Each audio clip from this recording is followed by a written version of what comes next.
It's April 29th, 1970.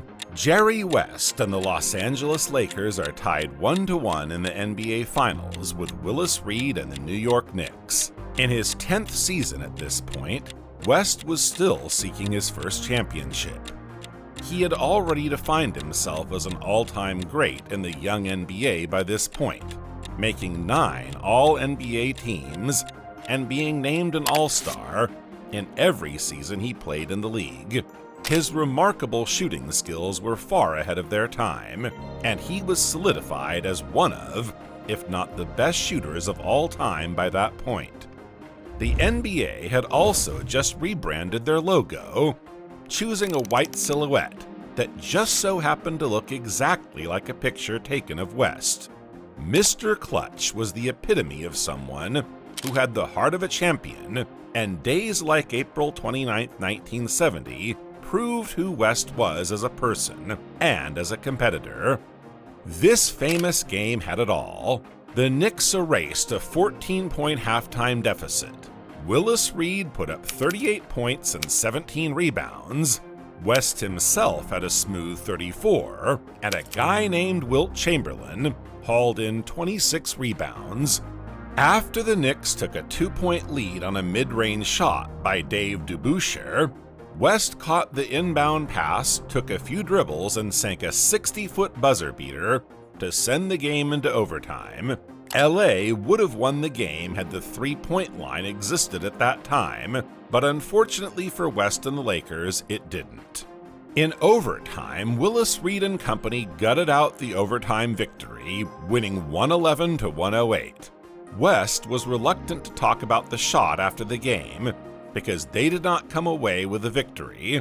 The Knicks would ultimately win the 1970 NBA Finals, led by a heroic Willis Reed, who against all odds played in Game 7.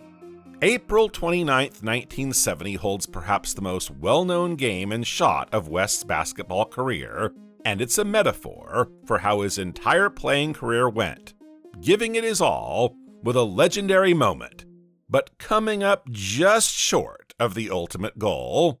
Born on May 28, 1938 in Cabin Creek, West Virginia, West learned toughness almost immediately. As the son of a coal mine electrician, West understood and developed his tireless effort and work ethic from a young age. His neighbor had nailed a basketball hoop to a storage shed where West would shoot for hours on the rinky-dink hoop, wearing gloves when it got too cold and playing through the mud. This is where he developed his famous jump shot. West played basketball at East Bank High School in Chelan, West Virginia. For a guy who had such a beautiful jump shot and a tenacious style of play, he did not immediately see the floor. He was benched due to his lack of size as a freshman, but he was named the captain of the freshman team. His coach, Duke Shaver, taught him the importance of defense and conditioning, and that carried with him throughout his entire career. West didn't see much action on the court until his senior year, as he hit a 6-inch growth spurt. It was clear that all he needed was an opportunity as well as a few inches. During the 1955-56 season, West absolutely lit it up as the team's starting small forward. He was named the captain of the All-State First Team, and he also became the first player in the history of West Virginia high school basketball to score more than 900 points in a single season. Averaging just over 32 points per game, West led East Bank to a state championship. In his honor, the school would rename themselves West Bank High School for one day a year every year until the school ultimately closed down in 1999. After his spectacular season, interest was coming in from all over the country for him. He had over 60 different schools throw their hat into the Jerry West sweepstakes, and he eventually decided to stay in his home state and attend the University of West Virginia. The Mountaineers were in the midst of establishing themselves as a basketball school, and the addition of West brought their program to heights it had never seen before. The year before he got there, West Virginia finished 20th in the final AP poll and lost a tight game to Dartmouth in the first round of the NCAA tournament. West was not on the varsity team his freshman year. He was placed onto the freshman team at the school and led them to a perfect 17-0 record. The varsity team still went 25-5 and finished 7th in the final AP poll, but they got upset in the tournament, losing to the eventual third-place Canisius Golden Griffins. With the addition of Zeke from Cabin Creek the next season, West Virginia was ready for prime time. As a sophomore, West averaged over 17 points per game, along with 11 rebounds and nearly 50% shooting. As the team's leading scorer, West led the Mountaineers to a phenomenal 26-1 record heading into the NCAA tournament, good for the top spot in the final AP poll. West Virginia was simply dominant this season, outscoring their opponents by an average of 18 points each game and easily winning the Southern Conference tournament. They won a game at number 5 Kentucky and a neutral site game against number 1 North Carolina in back-to-back games by a combined 18 points. Their lone loss of the season came at Cameron Indoor Stadium against the Duke Blue Devils, but that was a seemingly minuscule blemish on the fantastic Mountaineers. Primed for a run at the national championship, the Mountaineers were faced with the challenge of the 15-8 Manhattan Jaspers in the first round. For some context, multiple colleges in New York City were heavily penalized less than 10 years earlier for a massive gambling scandal, and that included Manhattan. The Jaspers were not expected to put up a fight in the game. Unranked the entire season, it was primed to be a blowout. Many West Virginia fans skipped the game and headed to the next arena, where the winner would be playing. That was a big mistake. The Jaspers took down the mighty Mountaineers 89-84 with their relentless defense on West, as well as a 29-point, 15-rebound performance from star forward John Powers. West Virginia was without starting guard Donald Vincent, but that wasn't supposed to lead to a loss of this proportion. It was easily the biggest upset of the season, and one of the most underrated upsets in college basketball history. Powers actually ended up coaching Manhattan for 10 seasons with a nice 142 and 114 record, became their athletic director, and served as the executive director of the National Invitation Tournament, the NIT, from 1988 until 2005. As for West and the Mountaineers, this loss didn't wreck their confidence and success as a team. The following year, West exploded as one of the nation's top players, averaging over 26 points and 12 rebounds a game. He was named a consensus All-American and the SoCon Player of the Year. West Virginia went into the tournament as SoCon champions, 10th in the AP poll, and 25-4 overall. The Mountaineers were on a redemption tour. Back at Madison Square Gardens, where they fell to the Jaspers the year prior, West and company took down Dartmouth 82-68, behind 25-15 from the All-American. Their second-round game versus St. John's was an absolute shootout. Down 6 at halftime, West Virginia scored 53 in the second half to win 95-92. West led the way with 36-15. West showed out once again in their next game against Boston University, putting up a cool 33-17 en route to the school's first Final Four. In their way stood Cinderella Louisville, who had knocked off in-state rival and AP number 2 Kentucky on their way to the semifinal. They were no match for West and the rest of the Mountaineers, as West Virginia went on to win 94-79 behind a monstrous 38-15 game from their superstar. Jerry West was hungry, and he was showing the country who he was. with big game after big game, with the ultimate goal of avenging the heartbreaking upset loss the year prior. All that stood in the way were the Golden Bears of California. Cal was a very solid team in their own right. Led by future NBA player Darrell Imhoff, the Bears went into the tournament with a 21-4 record, good for 11th in the AP poll. Cal also boasted the nation's top-scoring defense, allowing only 51 points per game. It was a true strength-on-strength matchup, with that stout defense facing off against arguably the nation's best player for a national championship.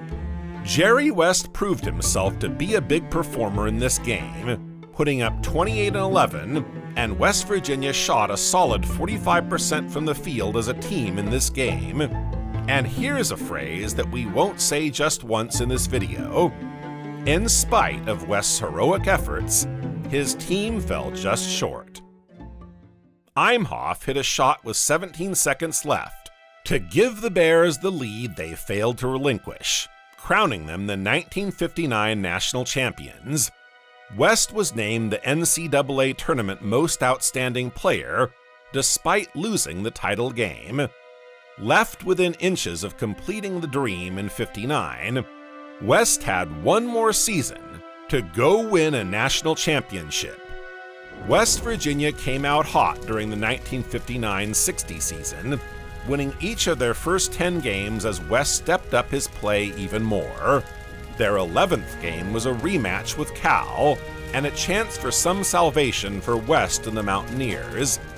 However, that patented late 50s California defense shut them down as the Golden Bears rolled to a 65-45 victory. WVU won 14 of their next 17 games, going into the NCAA tournament at 24-4 overall and number 5 in the AP poll.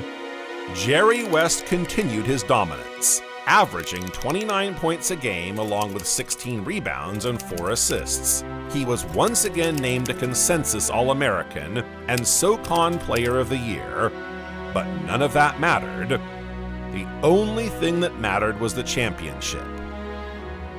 West Virginia won their first game against Navy 94-86, where West had 34, 15, and 5. The Mountaineers matched up against another NYC school. This time it was the 12th-ranked NYU Violets. Every game has their own wrinkles and storylines, but this one in particular is one of the most infamous games in college basketball history. Sophomore Ray Poprocki of NYU had accepted a bribe for $1,000 to throw the game for West and the Mountaineers. However, Poprocki had forgotten about the fix mid-game and started trying to win the game for NYU. The game itself was a thriller. 40 minutes of regulation was not enough time to decide the outcome, and the game went into overtime tied at 77. Heading into the final seconds, West Virginia was down 1. West lined up for the game-winning shot, heavily guarded by NYU players Satch Sanders and, of course, Ray Poprocki. Poprocki's help defense threw off West and he missed the game-winning shot, and the Mountaineers fell once again to a New York City school. West's college career was over. During his time at West Virginia, Jerry West racked up 2 All-American selections, 2 SoCon Player of the Year awards, an NCAA Tournament Most Outstanding Player award, an NCAA All-Tournament selection, and many other individual accolades. Averaging nearly 25 points and over 13 rebounds per game, West cemented himself as an all-time college great who fell just short of winning an NCAA championship. Heading into the 1960 NBA draft, there was a big debate over who would go number 1 overall. It was between West and Oscar Robertson, out of the University of Cincinnati. With the Cincinnati Royals holding the first pick that year, the hometown kid pulled away as the favorite for the first pick, leaving West as the number 2 guy. The two actually played together and co-captained the 1960 U.S. Olympic team, leading America to the gold medal that year. The entire team was later enshrined into the Naismith Memorial Hall of Fame for their efforts in Italy. When draft day rolled around, the Royals ultimately kept the Big O in Southwest Ohio, and that sent Jerry West to the Los Angeles Lakers.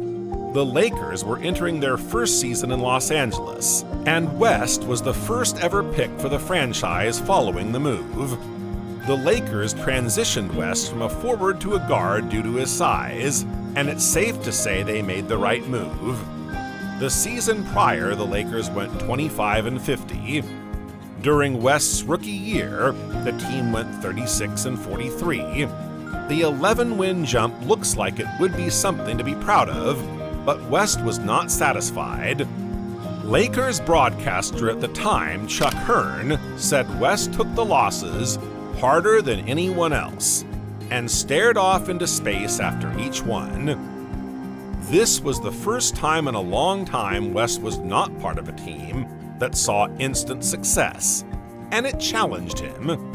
Averaging over 17 points with nearly 8 rebounds and over 4 assists per game, West was named an All-Star as a rookie. He also shot just under 42% from the field, the worst over his 14-year career. His counterpart, Robertson, nearly averaged a 30-point triple-double for the season, won the Rookie of the Year, made All-NBA First Team, and finished top 5 in MVP voting. Determined to lead the Lakers to winning ways and to establish himself as a top player in the league, West came out hot in his second season. The team won 18 more games, going 54-26, good for the second-best record in the league. The 1961-62 season was one of the most prolific in NBA history. Still, at just 8 teams, the league was seeing some serious star power emerge. This was Wilt Chamberlain's famous 50 points and 25 rebounds a game campaign, Robertson's 30 points, 12 boards, and 11 assists season, Elgin Baylor averaged over 38 points and 18 rebounds, West himself averaged over 30 a game, and Bill Russell won his third of 5 MVPs over his career. With all that star power showing out in the young NBA, West was at the forefront with those other guys as a main face of the league. He made the All-Star game once again and was named to the All-NBA First Team for the first time in his career. With only 9 teams in the league in 1962, the Lakers were able to win their first series against the Detroit Pistons comfortably to advance to the first NBA Finals of West's career. All that stood in the way of glory was Red Auerbach, Bill Russell, and the mighty Boston Celtics.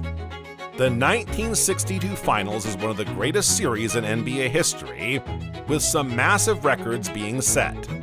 West himself had his first iconic moment in Game 2 when he dropped 40 points, and the Lakers stole home court advantage from Boston, coming away with a 129-122 victory. Then, in Game 3, West knocked down 2 free throws to give the Lakers a 2-point lead, then stole the inbounds pass and won the game for LA. West himself considers this one of the top plays and moments of his entire career. LA eventually took a 3-2 lead in the series after Elgin Baylor dropped a still-standing NBA Finals record, 61 points in Boston, as well as 26 points added in from West. The Lakers were 1 game away from securing another championship banner, ending an 8-year title drought. Game 6 in Los Angeles was a good one, but the Celtics pulled away in the second half behind 35 points from Sam Jones and a 19, 24, and 10 triple-double from the MVP Bill Russell. Game 7 was set. The Celtics were seeking their 4th consecutive championship, and the Lakers were seeking their first title in Los Angeles. It's safe to say the stars showed out for this one. In one of the greatest games ever played, Jerry West scored 35 points on a pretty efficient 46% from the field. Baylor had a rough game from the field, shooting 13 for 40, but finished with 41 on a plethora of free throw attempts. On the other side, Sam Jones had 27, Frank Ramsey had 23, and Bill Russell had 30 points, while compiling an NBA Finals record 40 rebounds. As time was winding down in regulation, the game was tied at 100 apiece. The Lakers ran a sideline out of bounds play, and Frank Selvey found himself open on the baseline with a chance to win the finals. The shot goes up into the air and harmlessly bounced off the rim. No good. In overtime, the Celtics flexed their muscles and held on for a 110-107 win. So close, but just short of glory once again for Jerry West. This storyline did not stop following West and the Lakers, and it was just a taste of the pain that would follow the franchise and its players for years to come. If you're enjoying this journey through basketball history, don't miss out on more stories like this. Hit the subscribe button and hit the bell icon so you never miss a new documentary from Basketball History Vault.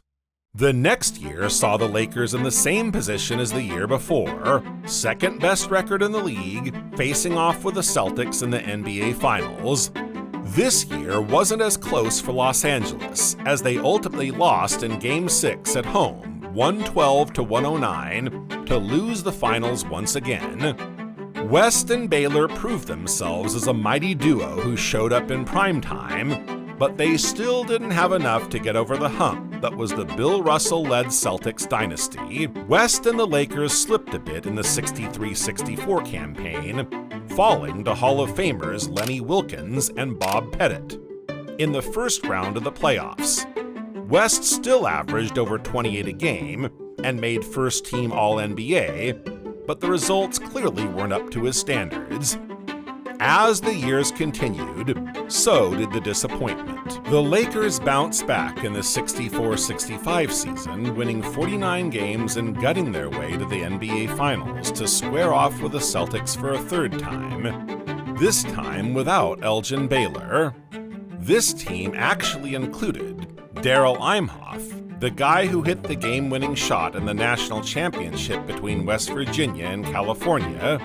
Apparently, West didn't talk too much about that moment, though. The championship in front of West and the Lakers proved too tall of a task for the team. They were simply overpowered and outclassed, losing in 5 games.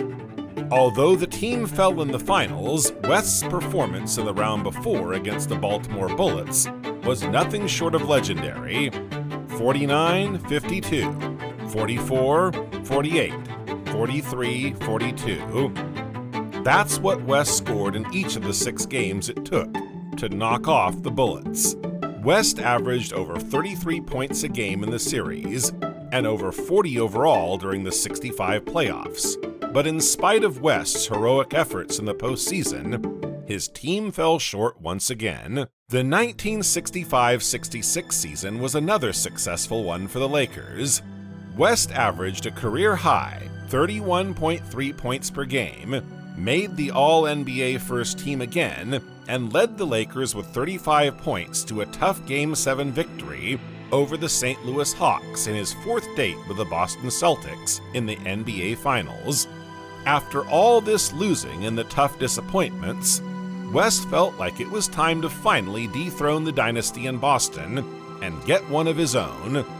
The Lakers took Game 1 on the road behind 41 from West, but they dropped the next 2 games by 34 combined points. In what felt like a must-win Game 4, West came out and scored a game-high 45 points, but despite his heroic efforts, the Celtics pulled away and took a commanding 3-1 lead. This did not deter the starving Lakers, though.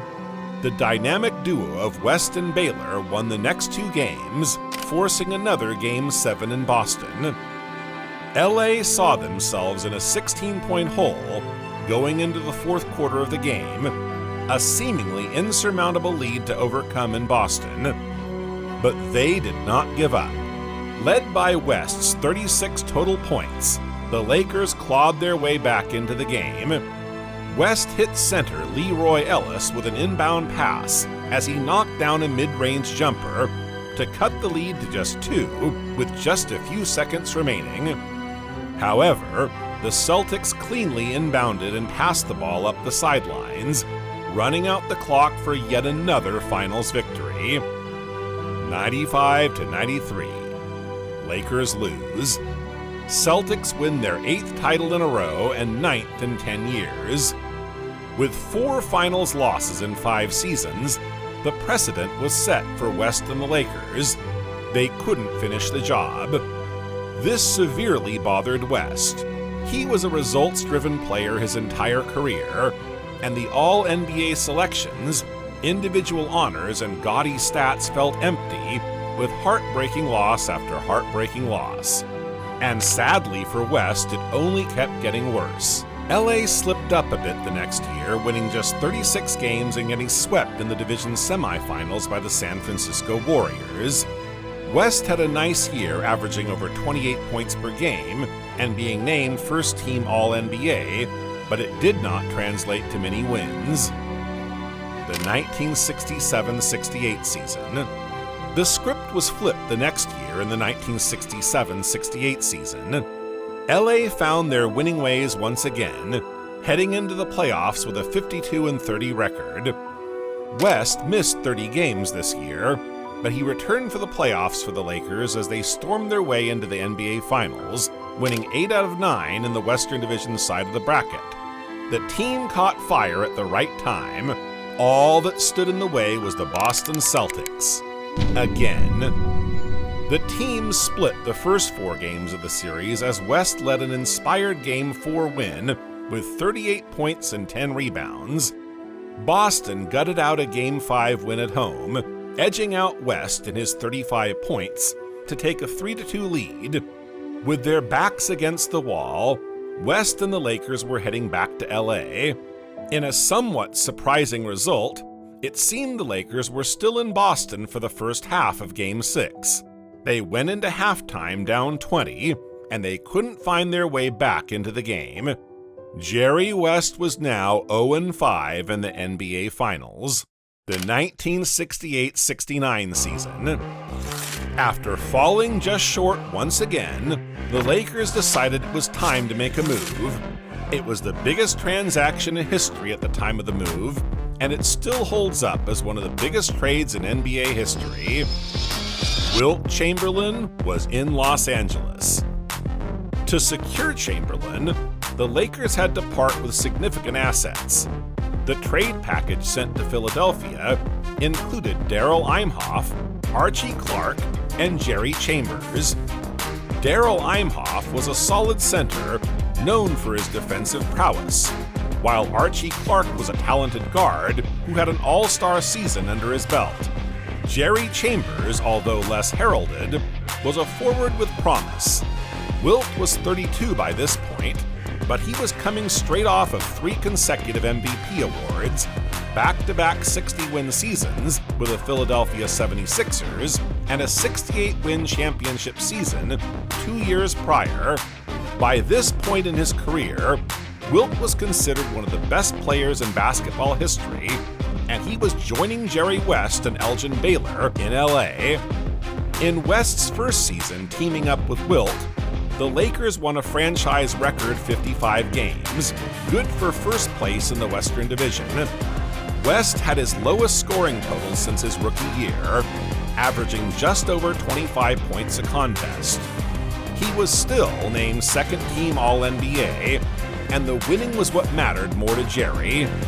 The Lakers faced off with the 41-41 San Francisco Warriors in the first round, and instead of steamrolling them like they should have, the panic button had to be pressed. The Warriors trio of Jeff Mullins, Nate Thurmond, and Rudy LaRusso stole the first 2 games of the series in Los Angeles. Down 2-0, the Lakers faced embarrassment, disappointment, an essentially catastrophe heading to San Fran. And who did they turn to when they needed him most? Jerry West. West led the next 4 games in scoring as the Lakers won the next 4 games, saving themselves from a disaster. The Lakers took out the Western Division Atlanta Hawks in a gutsy 5-game series, and their old pals Bill Russell and the Boston Celtics met them there once again.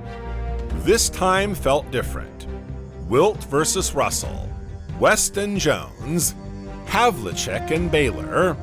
This series featured 7 future Hall of Fame players, some of the greatest players of all time, and of course it was the Celtics and the Lakers. LA was desperate, while Boston was reluctant to relinquish her stranglehold on the league. It was one of the most anticipated finals matchups ever at the time, and it still stands out as one of the greatest series in history. This is what basketball is all about. Jerry West was not going to shy away from the moment. He never did, and it wasn't going to happen now. With home court advantage in this series, West put on an absolute show in Game 1 for the LA faithful, dropping 53 points and 10 assists in a 2-point win. Game 2 featured more heroics from West, 41 points and 8 assists, as the Lakers took a commanding 2-0 lead heading back to Boston. It felt like now or never for West. Game 3 saw the Lakers erase a 17-point halftime deficit, but Boston ultimately pulled away in the 4th, saving themselves from the daunting 3-0 deficit. Game 4 was incredible to say the very least. There were a total of 177 points scored, multiple quarters under 20 points for both teams, and 121 total missed shots. In a game with nearly unmatched star power, the defenses are what showed out. The Lakers led the game 88-87 with just seconds remaining. Future Hall of Famer Don Nelson caught the inbounds pass just near the sideline as Sam Jones curled around a triple screen to get him an open shot. With West on his tail, Jones caught the ball, put up the mid-range shot, and after a few bounces on the rim, it fell into the basket, winning the game for the Celtics. West accounted for nearly half of the Lakers' points in this game, with 40 of their 88. Wilt had a rough game, shooting 3 for 8 from the field and 2 for 11 from the line, for a total of 8 points. But he did add 31 rebounds. Russell also had a tough game, shooting 2 for 12 from the field with 6 points and grabbed 29 rebounds. West and the Lakers bounced back, winning Game 5 behind West's 39 points and 9 assists. The Lakers were 1 game away. Boston slowed LA down in Game 6 and forced yet another Game 7 between the two teams. The game came out with fierce intensity, and the Celtics held just a 3-point lead heading into halftime. West and the Lakers came out sluggish in the 3rd, though, as Boston jumped out to a huge 15-point lead going into the 4th quarter. Determined to flip the script, LA stormed back to make it a game. In a crucial moment, with just a few minutes left in the 4th quarter of Game 7, Wilt Chamberlain, feeling the strain of an injured knee, was subbed out of the game. When ready to return to the game, Lakers coach Butch Van Bredelkolf refused, saying, "We're doing fine without you." This decision was highly controversial and shocked many, including his teammates. This incident had lasting repercussions off the court as well. It strained his relationship with Bill Russell, who believed in fighting through injuries. Their friendship, once strong, was never quite the same after that fateful game. The Lakers forced a turnover and hit a fast break layup to cut the lead to just 2 in the final seconds. But it was too late.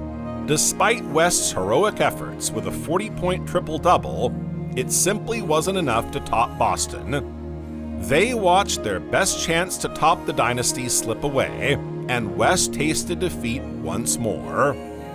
West became the only player in NBA history to win Finals MVP for a losing team following this series, as he averaged just under 38 points and over 7 assists per game. It was clear that he had the heart of the champion, but he didn't have the ring. The Big Three ran it back the next season, but they dropped to just 46 wins. In the playoffs, they went down 3-1 to the Phoenix Suns, but led by West and Chamberlain's huge games, they rattle off 3 consecutive wins to advance. After sweeping the Hawks, LA was in the finals again, this time against the New York Knicks. The Knicks and Lakers were very evenly matched. The dynamic duo of MVP Willis Reed and Walt Clyde Frazier matched up with Jerry West and Wilt Chamberlain. The Knicks and Lakers traded wins, and the Knicks went up 3-2 in the series. They played Game 6 without Reed, who tore a muscle in his thigh, and Wilt went off for 45 points and 27 rebounds to put West and the Lakers in a very familiar situation. Game 7 of the NBA Finals.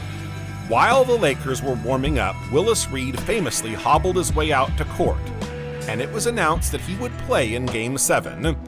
Madison Square Garden erupted, and so began the legend of Willis Reed coming out of the tunnel. Reed's legendary run inspired the Knicks, who jumped out to an enormous 27-point halftime lead, and it was too much for the Lakers to overcome.